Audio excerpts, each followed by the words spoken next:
Hi hello friends, வணக்கம். இந்த வீடியோவை பார்க்குற எல்லாருக்கும் என்னோட நன்றி.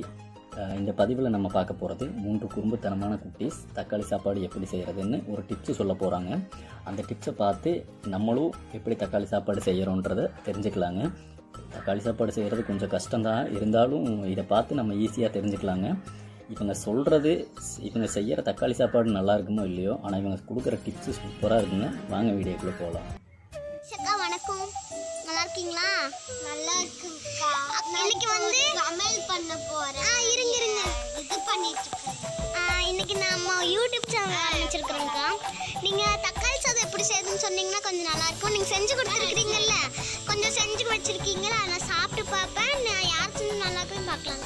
சரிங்கக்கா. இது வந்து பூமிக்காக்காங்கக்கா, அவங்க ஃப்ரூட் சாலட் சொல்லுவாங்க. சரிங்கக்கா, சொல்லுங்க. ஃபர்ஸ்ட் வடை சட்டி எடுத்து வச்சுட்டு அதுல கொஞ்சம் டீ பத்திக்கிட்டு அப்புறம் எண்ணெய் ஊற்றி கடுகு போட்டு அதுல வெங்காயம் எல்லாம் செடி விட்டு இது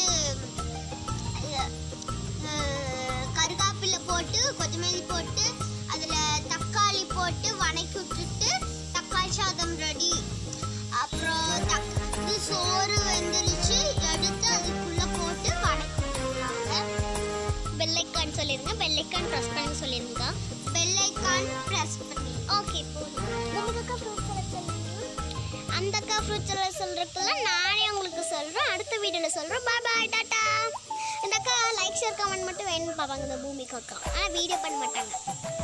பாய் பாய் சொல்லுவீங்கக்கா. பாய், லைக் இந்த வீடியோ உங்களுக்கு பிடிச்சிருந்தா லைக் பண்ணுங்க, ஷேர் பண்ணுங்க, கமெண்ட் பண்ணுங்க. கூட இந்த பக்கத்தில் இருக்க பெல் ஐகானை ப்ரெஸ் பண்ணுங்க. கொஞ்சம் சரிங்கக்கா.